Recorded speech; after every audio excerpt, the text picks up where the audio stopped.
bago dumating yung result, bago tayo dito mag-focus, it's more on focusing on what acquired or what kind of skills or what kind of knowledge you need to acquire for you to get the results that you want. Kasi marami mga tao, they focus on result, gusto nila makuha yung resulta nila. Nalilimutan nila mag-focus kung ano yung development na kailangan nilang gawin sa sarili nila para makuha tong goal nila.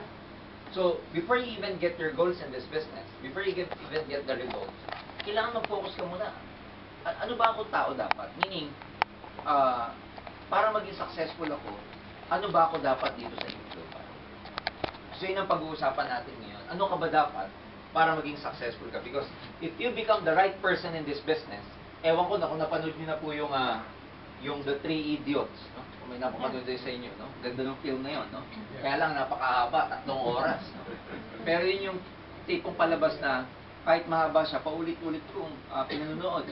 Ang ganda doon kasi, success will just chase you pagka ikaw, tamang tao ka na. So, ibig sabihin, kailangan maging tamang tao ka muna dito sa AIM Global before you become successful. And in ASAP, yung Alliance Success Achievement Program, dito, we talk about the first part. Dalawang part to may 1 and 2. Yung first part, we talk about the importance of training, the importance of knowledge. Remember this, yung result na makukuha nyo, parang nire-represent natin yan na structure or building. May mga engineer sa inyo, alam na alam to. Na bago tumayo ang any structure, kailangan ng foundation. And normally, kung gano'n po kalalim yung foundation, gano'n kataas yung structure. Directly proportional yan eh. Hindi pwedeng, ibig sabihin yung height nito, nakadepend yan kung gaano kalalim ang foundation. Yun din sa AIM Global. Let's represent this. Ito yung magiging result ninyo. Ito, yung knowledge ninyo. Ito, yung skills ninyo.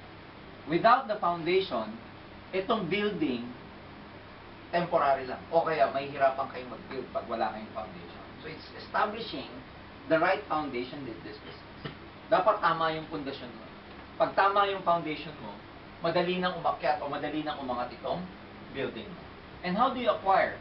Itong knowledge kasi, ang nagagawa niyan, okay?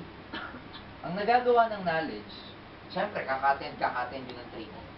In fact, let me tell you na ang setup ng ang landscape, ang networking landscape ngayon, iba sa landscape, ibang itsura nito when the time we started network marketing about 14, 16 years ago. So, sa ngayon lang po nakakilala sa akin, I've been in the industry for the last 15 years na ako nagne-networking. So, nag-join ako sa networking when I was only 21 years old. So, 16 years na ako nagne-networking. That gives you an idea kung ilang taon na ako ngayon. I'm 26. 26. So, can you imagine, 15 years ago, ano yung tsura ng networking? Ibang-iba ngayon. Ngayon, may mga YouTube na kayo, may mga Google na kayo, may mga cellphone, etc. Yung time namin, walang ganyan. Pero still, old school, naka-acquire kami ng knowledge namin. Lalo na ngayon, mas marami kayong sources ng knowledge. Ang dami niyong pwedeng basahin, ang dami niyong pwedeng i-research, ang dami niyong pwedeng bilhin, ang dami niyong pwedeng i-download, ang dami niyong pwedeng mapanood sa YouTube na mga successful networkers all over the world na pagka pinakinggan mo sila, talagang matututo ka o kaya tataas yung bilhin. So in other words, it's about gaining the knowledge you need. Ngayon, ano ba nagagawa nitong knowledge? Kasi pag knowledgeable ka sa lahat, how to present, how to do the OPP, what's our marketing plan, ano ba yung product demo, lahat. Ano ba yung definition ng networking? To some people, nagne-networking, pero pag tinanong mo, ano ba networking? Ang sagot, recruit. Ano gagawin mo sa networking? Yun, magre-recruit. Tapos yung recruit mo, magre-recruit din. Diba? Yun yung networking. So, can you imagine, iba na yung landscape ngayon sa Philippines. Kung ang re-recruitin ninyo professional, tapos nagtanong sa'yo, what is networking? Ang sasagutin mo, wala yung recruit lang, hindi mag-join. Kasi tandaan nyo, no? Noong 1996, na nag-join po ako, ang mga nag-join sa networking, noong mga panahon na yun, bago pa lang ang networking sa Philippines eh. Yun yung mga panahon na uso ang Avon, Tupperware. So, pagka ikaw naka-attend ng networking, it's just a simple direct selling. Yan yung type ng negosyo na hindi pwedeng mag-sustain ng ibig sabihin, mag-sustain ng family in the sense na hindi mo siya pwedeng gawing full-time job. Dati yung mga nagpa-part-time, yung mga nagsasarali, nagta-Tupperware, nag-Avon. Ito lang ang ginagawa nila to, pang-supplement, di ba, ng income ng family. Pero hindi siya pwedeng sabihin na gawing career o makakapagpatayo ng bahay ka sa pamamagitan ng mga negosyo yan. So, here comes networking at that time, na sinasabi magbabago buhay mo, magiging milyonaryo ka. So, ang hirap nung pag-shift ng paradigm. Nakuha niyo siya? Ang hirap nung pag-shift ng mindset from a certain direct selling, a concept of direct selling, into saying na networking can actually change your life and realize your dreams, help you achieve your dreams. Networking can be a vehicle towards getting your goals. Whereas, to a lot of people, ang direct selling at that time, yun nga, pang ano lang, housewife, pang part-time, benta-benta. Nasa atin ka ng seminar, kikita ka ng malaking pera. Alam nyo, noong 1996, ang pinaliliwanag sa akin, nung nag-attend ako ng seminar, kikita ka daw ng 50,000 a month. So, parang exaggerated masyado. In fact, hanggang ngayon there's nothing wrong about our industry. A lot of people do not believe network marketing. Hindi dahil sa hindi totoo Maraming hindi naniniwala, alam niyo kung bakit? Kasi sobrang laki ng kitaan. Do you agree with me? Yes. Lalo na sa Pilipinas, tignan niyo si Joseph Lim. Do you think pag si Joseph Lim nagsalita sa mikropono, tapos sasabihin niya sa mga tao, kumikita po ako ng 2 milyon buwan-buwan. Maniniwala yung mga tao. 2 milyon buwan-buwan, nakahammer po ako. Pang-4 na kotse ko. Kasama ko si Joseph. Ha? LA pa lang kami. Hindi pa natatapos ang Las Vegas sa Utah. Ang ipinag-shopping na sa LA pa lang. Umubos na po ng 300,000 piso nasa LA pa lang. Meron pa silang Las Vegas, meron pang Utah. 300,000 piso, shopping pa lang. Can you imagine? What is 300,000 kung nagdadalawang milyon ka naman? Tama ba? Yes. Makikita niyo yung mga ka-Facebook dito ni Joseph, pagdating ng Las Vegas, may bago siyang binili. Louis Vuitton na sapatos. Nakapost na, di ba? Nakita niyo? May kasamang wine. May kasama pang wine, yung mga ka-Facebook. So, ano ibig sabihin nito? Pag umattend ka ng networking, tapos ang pinaliliwanag sa'yo, kikita 100,000, 50,000, 200,000, hindi maniniwala mga tao, lalo sa Pilipinas. Bakit? Kasi, hindi kaya ma-absorb ng utang. Hindi nila kasalanan, pero it's a matter of their mindset. Pero paliwanagan mo ng 10,000 yung mga yan. Yan, totoo yan, totoo. 12 mil, yan, totoo yan. Ito, kalahating mil, 2 million, drug lord. Tama ba? Yes. Kasi kung matino kang, nag-iisip, paano mo nga naman kikitain sa Pilipinas itong ganito kalaking pera? But ladies and gentlemen, nangyayari sa networking. Ordinary people changing their lives. Galing ako ng Bohol. May sikat na sikat tayong kasama sa Bohol. Alam niyo na yun, si Mr. Leo Caduyak. Grade 5 ang tinapos. Tricycle lahat driver ang hanap buhay bago mag-AIM Global. 4 years ago, na-recruit katulad. Ginawa ang AIM Global. So, kadalawang story short ngayon, si Leo sikat na sikat sa Bohol. Why? Because he's driving his own Mitsubishi Pajero. Ang average income, global ambassador, 200,000 a month. Pag nakita mo si Leo, talagang mukhang tricycle driver. Nakita mo. Pero mayaman. Naka-recruit down the line. Ang pangalan, si Wilfredo Laway. Si Wilfredo Laway, tuyo, vendor naman sa Bohol. Grade 6 ang tinapos. 8 months pa lang ho. Nakasama natin. On his 8th month, bumili ng brand new Hyundai Elantra, kulay puti. Galing sa alam niyo yung Hyundai Elantra, hindi nakakaalam sa inyo. Yan po yung sasakyan na may monitor sa harap, may GPS. Kapag nilagay mo yung gear mo sa reverse, makikita mo yung puwet ng yung inaatrasan mo. Ganun ka high-tech. Ang mayari ko, grade 6 tuyok vendor. Buti na lang, nasa networking na ako nung nakilala ko tong mga to. Bakit? Kasi kung ako'y wala pa sa networking at nakilala ko to, electrical engineer ho ako sa atin. Nagtatrabaho ko sa PNOC dati. cum laude po ako ng chromatry. Top notcher pa sa board exam. Yun. Buti na lang, networker na ako nung nakilala ko tong dalawang to. Kasi kung hindi, grade 5 and grade 6, mas mayaman pa sa akin para akong sinasampal. Buti na lang, hindi na ako yun. Kayo na yun. Ang ibig ko sabihin, it's very simple. I'd like to pose a challenge to everybody na these people, non-professionals, hindi educated, and then they were able to get their dreams. Tama ba? Yes. Ibig sabihin, talagang may asenso sa networking. Ito nakakatuwa. Nung pinaliliwanag daw ni Leo Caduyac kay Wilfredo Lawa yung business, si Wilfredo, ngingisi-ngisi lang. Tinatawa, kasi nagpaliwanag dun sa grade 6, yung grade 5.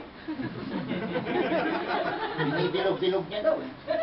Ngingisi-ngisi lang daw si Wilfredo. Akala nung Leo Caduyac, yung tricycle driver, yung may Mitsubishi Pajero, akala nung ina-Alaska siya nung kausap niya. Pero yung pala, kaya pala ngingisi-ngisi itong si Wilfredo kasi sa loob-loob niya, na-challenge siya. Kung ikaw, nagawa mo, grade 5 ka, mas kaya ko dahil grade 6 ako. Kaya pala siya ngingisi-ngisi. Ngayon, both of them are very successful na. Ano yung pinapoint out ko? These people, di nila linya, di sila marunong, di marunong magsalita. They were able to make it. Nagawa nila. Kayo po, nandito kayo sa Singapore, I'm sure, madami kayong magandang credentials, bakit kayo nakapunta rito. And to some extent, I believe na, you know, mas magaling kayo sa mga taong binanggit ko eh. Unfortunately, yun nga lang, di ba? Itong dalawang to, na although non-professionals, kung bakit sila nag-succeed, kung ikukumpara ko sa mga professionals, lalo na sa Manila, pag nag-join ng professional sa non-professional, mas nag-join yung mas nagiging successful yung non-pro. You know why? Kasi yung non-pro, ang isip niya, last card ko na to eh. Kumbaga para sa kanya, huling biyahe ko na to, wala na akong choice. Samantalang yung professional pag nag-join, okay lang kasi meron pa siyang option. Kaya hindi gumagaling, hindi lumalabas yung potential o yung galing niya. Hindi katulad nila Leo Caduyac at saka ni Wilfredo Laway, yung meron sila are what we call dead-end jobs. Tama ba? Yung job nila, dead-end yun eh. Mapopromote ka ba doon pag tricycle drive? May promotion ba yun? Walang promotion yun. Dead-end yun eh. So yung vendor, meron bang assistant supervisor o yung vendor? Wala naman eh. So ibig sabihin, ito yung tipong mga job, hanap buhay na dead-end. Wala nang kasunod, wala nang mas mataas pa.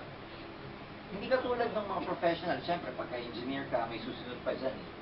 Pagka let's say sa IT ka, may mga hierarchy pa yan, ipataas ng pataas. So, in a way, yung comfort zone na nasa isip ng maraming tao, yun din yung nag-hold sa kanila para hindi mag-succeed. That's why tonight, I want you to realize what kind of opportunity you are missing if you are not doing your best in this business. I want you to realize tonight kung ano yung namimiss mo pag hindi mo ito ginalingan. I want you to realize tonight na hindi mo lang alam na yung susi sa pag-asenso mo probably nandyan sa ginagawa mo, pero may mas magandang formula na pwedeng iturong in global, that what you can do for the next 10 years here in Singapore, you can probably do in AIM Global for 1 year. Yes! No, yung kaya mong gawin ng 10 years, nakikita mo ng 10 years, pwede mong kunin in 1 year lang. Di ba maganda yon? Yes! And yun nga lang, katulad ng sinabi ko, hindi lumalabas yung galing natin, yung potential natin. Simply because we do not know what's in store for us. So, kailangan pag-aralan natin ano yung networking. Ano ba yung para sa akin dyan? Ano ba yung naghihintay sa akin? Bakit ba kailangan mag-networking dyan? And yan yung pinag-uusapan sa ASAP or Alliance Success Achievement Program. So yung knowledge magiging ninyo sa kaka-attend ng training. Again, comparing those yung training sa mga non-professional sa professional, yung mga non-pro sa sitwasyon nilang alam nilang konti lang ang alam nila. Ito yung mga uhaw na uhaw umaten ng training. Tama ba? Ito yung dahil alam nila wala akong alam. Attend ako, wala akong alam. Pero yung mga nakapagtapos, yung mga magagaling, yan yung mga tipong magaling eh. So nakikita niyo yung irony. Yung irony na ito, hindi marunong, ito ngayon yung may motivation na mas lalong umaten. Hindi siya marunong. Samantalang yung marunong, dahil marunong na siya ngayon yung medyo hindi ganun ka-motivated umaten ng grade. Kaya in a way, uulitin ko. Di ba alam niyo naman yung moral lesson dun sa tinalo ng hare, yung rabbit ba? Ay, yung, di ba? Yung hare and the turtle. tinalo ng turtle yung rabbit. Naalala niyo ba yung kwentong yun? Yes. Na kahit na yung rabbit, alam mo yun, alam niyang mabilis siya, alam niyang tatalunin niya yung turtle, tinalo siya ng turtle at the end of the day. Why? Kasi yung rabbit, ano siya, complacent siya. Dahil alam niyang mabilis siya, okay lang ako matulog. Okay lang ako magpahinga. Kasi milya-milya naman na iiwanan ko yung turtle, ang bagal. Pero yung turtle, alam niyang mabagal siya, ano siya? Consistent siyang naglalakad. Yan yung pinagkaiba ng mundo ng networking. Kung bakit may mga mas hindi magagaling sa inyo, pero sila, mayayaman na ngayon. Yun. Huwag kayong magagalit sa akin. Pinaparealize ko lang sa inyo kung ano yung tamang mindset. Hindi ikaw ang pinatatamaan ko. Yung katabi mo. Kaya lang, yung katabi mo, ikaw din katabi, di ba? Ang katabi mo, bumalandra lang. Nakuha niyo ba? Kaya, minsan may mga... Karambola. may mga, alam mo yon, may mga nagsasabi na bakit hindi pa ako umasa. Kasi ulitin ko, it depends kung paano nyo ipupush yung sarili nyo sa edge. Lalo na dito sa Singapore, to a lot of you, magkano minimum dito? Pag pumunta ka dito sa Singapore, magkano minimum na kinikita dito sa unang salta? Siguro between 1,000 to 1,500.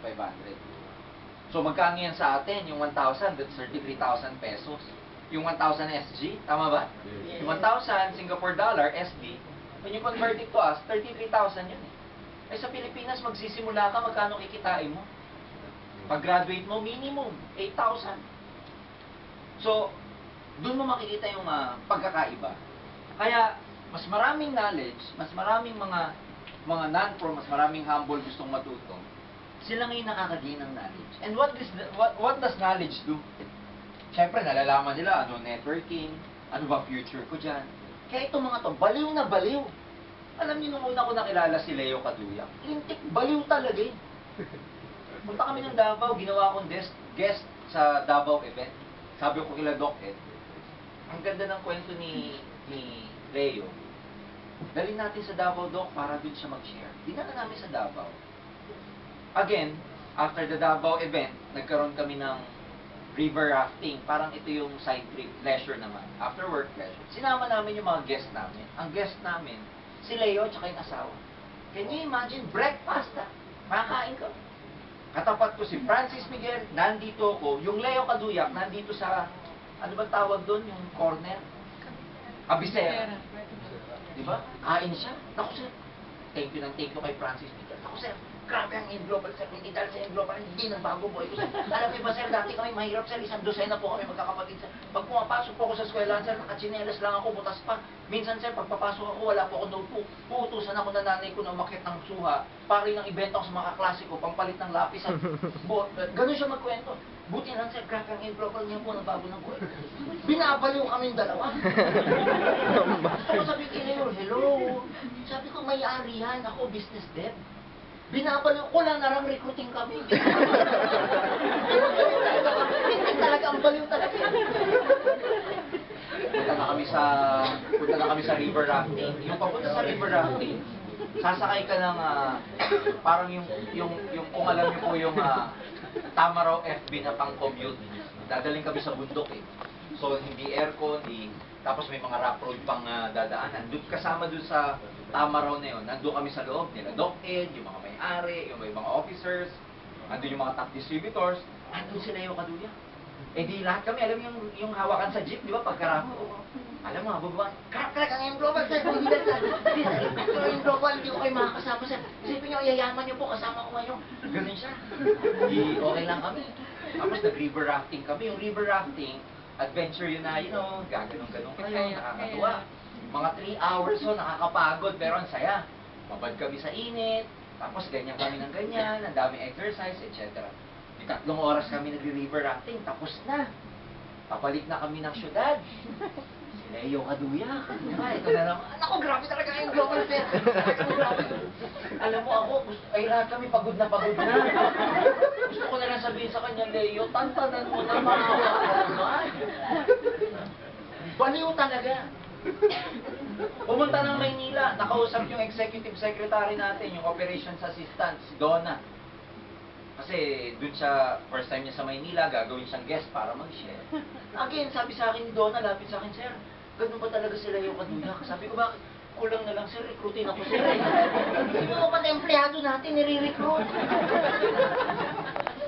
Eh, huwag kayo magtaka. Bakit ganun? Bakit ang palagay nyo ganun yung mindset ni Leo? Kasi, nakita niya kung gaano kalaki, na-internalize niya, ano talaga ang network marketing. Kaya i-reject mo man yung taong yun, tatawanan ka lang eh. Meron nga daw siyang kaklase nung bata, lawyer na ngayon. Nung nakita pa Jero niya, minura siya eh. Minura na, lintik ka na yun. Paano ka nagkaroon yan? Samantalang siya mismo, tinatawanan dati nung nagsisimula. So, ano point doon? Yung knowledge, yung kaalaman mo, yung bigger picture na nakita mo sa negosyong ito, magugulat ka, yaan ang magbibigay sa'yo ng confidence to do the business. Yes. Yes.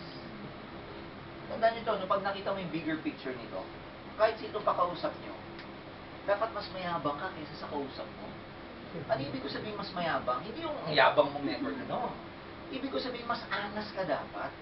Hindi katulad ng iba, di ba? Dahil sila, hindi nila alam what's in store for them. Hindi nila alam yung bigger picture ng AIM Global. Kaya pag tinanong sila, ano bang networking mo? Hindi masabing AIM Global. Ano network mo AIM Global? Mapiyaw. Pag ang kausap, boss, pag ang kausap na, supervisor, pag ang kausap nyo na, minsan mas malaki na kinikita sa inyo. Kaya pag ang kausap nyo na, mas mataas ang position sa inyo, intimidated ka na. Dapat hindi. Kasi pag alam mo, which is papakita ko mamaya, ano ang AIM Global, magugulat ka. Ano ang networking? Dapat dito mas mayabang ka sa kausap mo. Because whether you like it or not, ikaw negosyante ka, yung kausap mo, empleyado pa din. Yun! Kaya naman ka. Yes. Kahit yung kausap mo, boss mo, okay lang. Kasi empleyado pa rin siya ikaw, may sarili kang negosyo. Yes. And that separation kaya dapat ikaw mas mayabang. Kunwari, nag-present ka. Pag tinanong ka, magkano pay-in dito, dapat malakas ang bibig, malakas ang boses mo. Di ba pay-in dito magkano? 345. 300? 45. 45. Ang 7 heads, magkano? 2415. 2415. Oh. Yung iba kasi sa Maynila, ang equivalent nito, 7,980. Ang 7 heads, mga 56,000. So pag nagpe-present yung iba, pagdating na sa 7 heads, ito pwede ka mag 7 heads. Magkano ba yan? Pag yung 7 heads, 56,000. Siya mismo nagdadalawang isip kung babanggitin niya 56,000. You know what I'm saying? Yeah. Pati yung nire-recruit mo, pati yung pinipresent yung kinukumbinsi mo, ikaw mismo, 56,000. Paano bibili mo? So pag pinakita niyo yung negosyo natin, magkano ba yung global package niya? $345. Pero ang big time dito, hindi yan. Ang big time dito, yung 2,450. Ibig sabihin, diretso, with confidence. Kasi, you know for a fact, na ang bigger picture naman dito, hindi single head, di ba? So, dapat confident ka na pinapakita talaga yung 7 heads. So, ang binibigay sa'yo, if you have the knowledge, it gives you so much confidence. Kahit sino re-recruitin mo eh. Kaya huwag kayong magulat, may mga networkers po sa atin, sa Manila. Ang tatapang. Kahit sino nire-recruit. Kahit boss nila, nire-recruit nila. You know why? Kasi nakita nila yung bigger picture. Nakita nila na mas advantage silang nasa networking kesa sa mga nire-recruit nila. Dapat dito ang mindset ganito. Dapat dumating sa point ng mindset mo dito na yung kung ano man, sino man ang kausap ninyo, you have something far better na pwedeng i-offer dun sa kausap ninyo.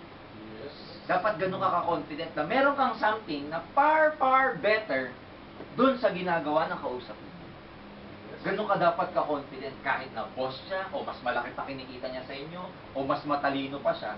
Dapat ang tingin mo dito sa AIM Global, yung in-offer mo is far better than dun sa ginagawa ng kausap mo. Yun. Pag ganun ang mindset mo, lahat re-recruitin mo eh. Yung iba nahiya lang mag-recruit kasi sila mismo, nagdadalawang isip sila eh.